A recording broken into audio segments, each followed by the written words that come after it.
नमस्कार। जैसा कि हमने इससे पहले भी पोस्ट डाला था कि 69 शिक्षक भर्ती को लेकर लाइव रहेगा। ये 69 शिक्षक भर्ती से संबंधित लाइव है। कृपया इस लाइव पे जो 69 शिक्षक भर्ती के साथी हैं वो इस लाइव को शेयर करेंगे और ज़्यादा से ज़्यादा ग्रुपों में, ताकि ये 69 शिक्षक भर्ती संबंधित सुप्रीम कोर्ट में जो केस चल रहा है उसको लेकर ये वीडियो अधिकतर लोगों तक पहुंच सके, जानकारी उन तक पहुंच सके। इस समय जो सरकार का 19 मई के बाद जो गलती उन्होंने एफिडेविट लगाकर मांगी है कि सरकार ने 69 शिक्षक भर्ती में घोटाला तो किया है,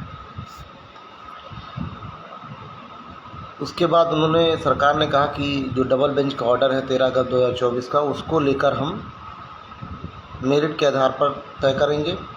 लेकिन उन्होंने कहा कि इस भर्ती को हम नज़ीर नहीं बनने देंगे। तो भाजपा सरकार ने इस बात को स्वीकार किया सुप्रीम कोर्ट में इतनी लड़ाई के बाद, हलफनामा लगा के कि उन्होंने भर्तियों में घोटाले किए हैं। एक हरियाणा में शिक्षक भर्ती हुई थी जिसमें 3000 सीटें थीं लगभग। वहाँ के मुख्यमंत्री उस भर्ती में जेल चले गए थे क्योंकि 3000 सीटों का घोटाला किया था। यहाँ घोटाला बहुत बड़ा है और सरकार ने माना है इस बात को। भाजपा सरकार ने सुप्रीम कोर्ट में एफिडेविट लगा के कि घोटाला किया है। 6 हफ्ते का समय नई लिस्ट प्रोवाइड कराने को लेकर है, लेकिन नई लिस्ट वो किस आधार पर बनाएंगे क्लियर नहीं है। नई लिस्ट क्या कट ऑफ चेंज करके बनाएंगे, क्योंकि जो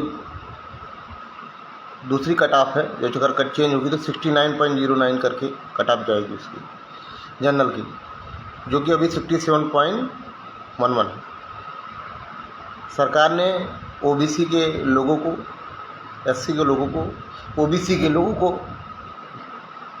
3.86% आरक्षण दिया था 27% में, मतलब 23.14% आरक्षण सरकार ने खा लिया था। और एससी का 16.6% आरक्षण मिला था, तो उनका 4.4% लमसम आरक्षण खा लिया था। 21% आरक्षण एससी वाले को मिलता है। रही बात आगे की, अब सरकार वहाँ क्या करने जा रही है, बाकी हमारे साथियों में जो है कि अपने बात को वहाँ पर कोर्ट में कैसे रखेंगे, वकील के ज़रिए तो रखी जाएगी, बात सही है। लेकिन जैसा कि जितनी भी सुनवाइयाँ हुई हैं, हमारे आरक्षित वर्ग के कई साथियों ने पैसा इकट्ठा किया, पर्याप्त पैसा इकट्ठा किया, करोड़ों रुपए का इकट्ठा किया लोगों से, लेकिन वकील के नाम पर वहाँ प्रदीप बघेल के आनंद नंदन जी रहते हैं और आर.के. सिंह सर रहते हैं, जो आशीष ने जहाँ से याचिकाएँ डलवाई हैं लोगों की लमसम, आशीष यादव उन्नाव। सीनियर में आनंद नंदन रहते हैं और एक मनीष गोस्वामी थे। मनीष गोस्वामी को हाल ही में बताया गया कि धनंजय और सुशील ग्रुप, विक्रम ग्रुप मिलकर लेकर आया है, लेकिन कई लोगों ने पैसा लिया। ऐसी बात नहीं है, वो पैसे का उपयोग क्या करते हैं कैसे नहीं करते हैं। लोगों का यही कहना है कि वकील नहीं आ रहे, और ये बात सही है। यहाँ अभी एक आयोग के साथी राहुल मौर्य की कुछ आपस में बातचीत को लेकर, मनोज की बातों को लेकर आपस में काफ़ी फेसबुक पर वो हुआ कि ये लोग याची लोग आएंगे, इनको रोकना है, कुछ ऐसे करके बातें थी। देखिए, उन सब पर किसी बात को ध्यान नहीं देना है। आयोग टीम अपनी बात रखवाती है वकील के द्वारा, सभी अपने बात रखवाते हैं वकील के द्वारा, जबकि याची पिटिशनर रिलीफ की बात जनरल वर्ग के वकील ने रखी थी। हम लोग का वकील, किसी का वकील वहाँ नहीं था। इतने पैसे लेने के बाद ये पैसा ये लोग क्या करते हैं, या फिर याची कैसे किसी पर इतना विश्वास आँख बंद करके कर लेते हैं, जैसा कि इस वक्त देश में चल रहा है, आँखें बंद करके। तो जो लोअर गुणांक के साथी हैं या फिर जो संघर्षशील साथी हैं, जो उन्होंने शुरू से लड़ाई को उठाया और अभी तक लड़ाई में हर कदम लगे हुए हैं। उन सभी साथी में आपस में कुछ लोगों में टकराव देखने को मिल रहा है। कुछ लोग सोचते हैं जिसका जहाँ पे लिस्ट में नाम आ रहा है वो अपने आप को बचाकर निकलने की कोशिश कर रहा है, लेकिन सभी को चाहिए कि आउट करे इन करे सरकार।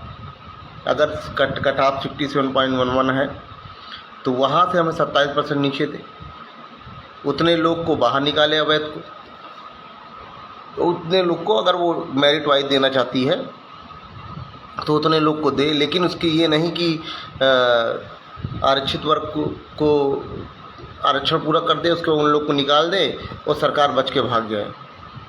सब काम साथ साथ में ही होने चाहिए। ये चीज़ें तभी मानी जानी चाहिए। अभी तो क्लियर हो जाए कि सीटें कितनी वो लेकर आते हैं, रिविजिट करते हैं कि नहीं करते हैं। सभी सरकार रिविजिट नहीं करना चाहेगी, भले उन्होंने कहा है 13 अगस्त का फैसला देखते हुए, लेकिन बची हुई सीटों पे कहा है तो क्या सरकार के हिसाब से कार्य नहीं होगा। सरकार सिंगल मंच में ही कुछ नहीं करना चाहती थी और सरकार इसलिए हारती आई है क्योंकि सरकार ने बिल्कुल आरक्षित वर्ग के साथ ओबीसी और एससी वर्ग के साथ बिल्कुल कई भर्तियों के साथ साथ इस भर्ती में बहुत बड़ा घोटाला किया। तो इस बात को सरकार जानती है, ओबीसी को लालच देती रहती है कि हम आपके साथ हैं और उसी का हक मारती है, क्योंकि सबसे बड़ी संख्या ओबीसी की है। क्योंकि रही भर्ती की बात तो किसी अन्य चीज़ों से इसको लेकर लेना देना नहीं है। तो अब रही वकील की बात, तो वकील हमारे वहाँ पर बहुत रहते नहीं हैं। सभी लोग चंदा मिला के सोचते हैं, जो आपस में पा चुके हैं इतना रुपया, वही आपस में मिल के थोड़ा बहुत चंदा मिला के कोई वकील लाने की कोशिश करते हैं, लेकिन एक वकील से ज़्यादा कोई ला नहीं पाता, 2-3 वकील से ज़्यादा नहीं रहता है। तो ये बड़ी सोचने वाली बात है, लेकिन इस पर भी हम नहीं जाएंगे। लोग क्या चाहते हैं, जो संघर्षशील साथी हैं, 4 तारीख को अभी पेपर है, 4 तारीख के बाद एक मीटिंग बुलाते हैं, सभी साथी मिलकर वहाँ विचार विमर्श करते हैं कि करना क्या है, क्योंकि अपनी आवाज़ आपको किसी के भरोसे नहीं उठानी पड़ेगी। इतना तो पक्का करना पड़ेगा कि आपकी आवाज़ आप कैसे रखते हैं, यहाँ रखने के लिए कोई है कि नहीं। बाकी कोई क्या कह रहा है, कोई क्या नहीं कह रहा है, इस पर ना जाए। अभी आयोग टीम में प्रदीप बघेल जी ने कहा कि अगर उन्होंने भी सही कहा कि चाहे तंज करते हुए कहा लोगों पर कि आपके एक भी वकील नहीं रहते, तो ये सोचने वाली बात है। और संघर्षशील साथी जितने हैं, जो जुड़े हुए हैं, जो चाहते हैं नौकरी मिले, सुप्रीम कोर्ट में पिटिशनर को जितनी राहत मिले, क्योंकि लड़ाई को जिंदा रखने का काम सभी ने किया है, हर तरीके से बहुत सभी ने किया है, लेकिन सबको ही साथ में चलने की बात करे। अपना अपना हिसाब किताब पूरा होने पर निकलने की ना सोचिए, और ऐसे भी निकलने नहीं दिया जाएगा किसी को भी। साथ में चलेंगे तो साथ में चलने बराबर सब चलेंगे, लेकिन किसी को ऐसे निकलने नहीं दिया जाएगा क्योंकि सरकार ने गलत किया है। और सरकार सब कुछ सही कर लेगी तब की सरकार पर कोर्ट ऑफ कंटेम्प्ट जरूर किया जाएगा, और हमारे जितने संघर्षशील साथी इसके लिए तैयार भी हैं। सरकार ऐसे बच के भाग नहीं सकती गलती करके। या तो जितने कोर्ट में साथी हैं वो सभी को कंसीडर करे, अब जो भी कुछ करे, लेकिन यह नियम से करे। लेकिन सरकार गलत होने पर अगर सोचे अकेले बच के निकल जाएगी तो ऐसा नहीं होगा।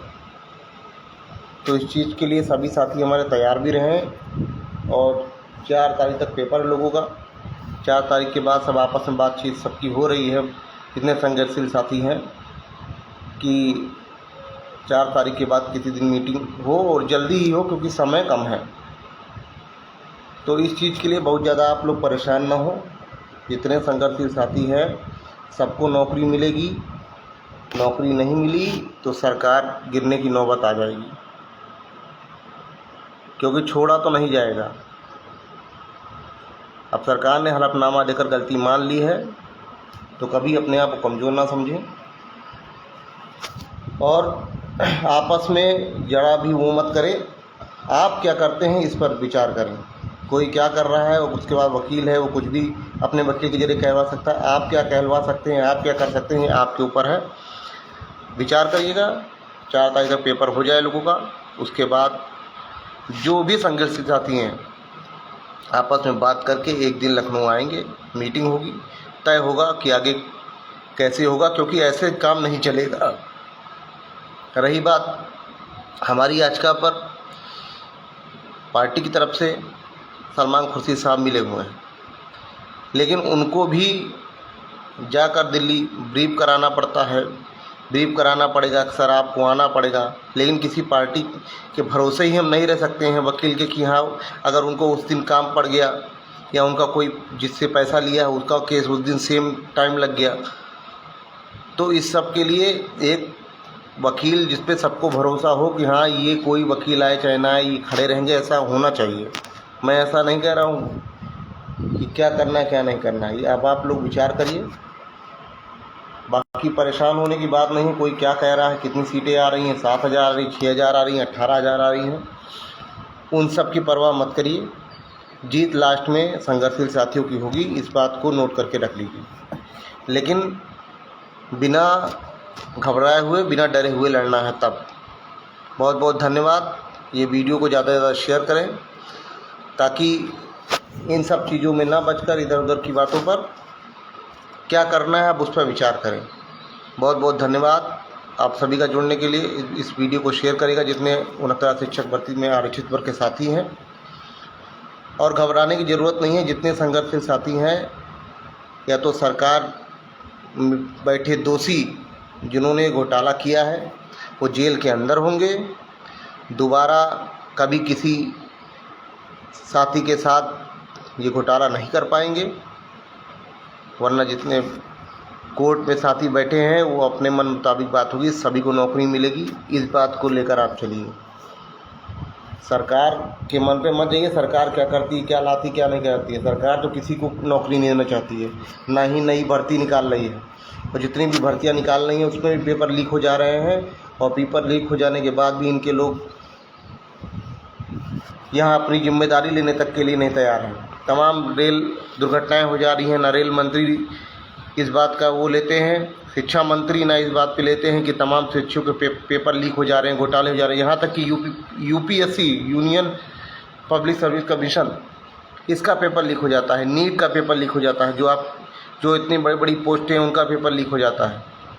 तो कोई जिम्मेदारी सरकार में लेने को तैयार नहीं है। आपको अपनी लड़ाई पूरे दमखम के साथ मिल के लड़नी पड़ेगी, बट के नहीं, और कोई अकेले की भागने की कोशिश भी ना करे, क्योंकि सिंगल बेंच से सब कुछ जानता है, सबने एक दूसरे को देखा है। इस पर टिप्पणी करने की आवश्यकता नहीं है किसने क्या किया किसने नहीं किया है। बाकी अब क्या करना है संघर्षशील साथी अपना विचार कर ले, उस हिसाब से लड़ाई आगे लड़ी जाएगी। बहुत बहुत धन्यवाद आप सभी का जुड़ने के लिए। और सरकार के ऊपर अंतिम बार कह रहा हूँ, सरकार के ऊपर आप लोग बिल्कुल भरोसे में मत रहिए। सरकार जब वहाँ हलफनामा लगा कर ये कह रही है कि हम इस भर्ती को नज़ीर नहीं बनने देंगे, तो नज़ीर तो बनेगी ही ये भर्ती। आने वाले समय में घोटाला किया है तो इस बात को देश प्रदेश सभी राजनीतिक पार्टियां उठा भी रही हैं, और इससे हमारा कोई घाटा नहीं है। लोग जाने, लोग जागरूक हों कि सरकार किस तरह है और ये बच्चों का हक किस प्रकार खाती है। तो तमाम पेपर लीक हैं, कोई जिम्मेदारी लेने तैयार नहीं, इसलिए इस सरकार पर भरोसा ना करें, अपने मेहनत पर भरोसा करें, तभी कुछ मिलेगा। बहुत बहुत धन्यवाद। इस वीडियो को आरक्षित वर्ग के साथी जितने हैं ओबीसी एससी के वो 69 शिक्षक भर्ती के, वो इस वीडियो को शेयर करेंगे, तमाम फेसबुक ग्रुपों में, व्हाट्सएप ग्रुपों में शेयर करेंगे, ताकि जितने हमारे साथी हैरान परेशान हैं वो सब शांत हो जाएं और मन में एकजुटता लाएं और कैसे लड़ना है ये तय करें। बहुत बहुत धन्यवाद। 4 तारीख के पेपर होने के बाद सभी एक बार इस बात के लिए मीटिंग करने लखनऊ मिलेंगे, लेकिन ये सब कोई लोग मिलकर तय करें, मैं अकेले तय नहीं करूँगा। बहुत बहुत धन्यवाद आप सबका जुड़ने के लिए।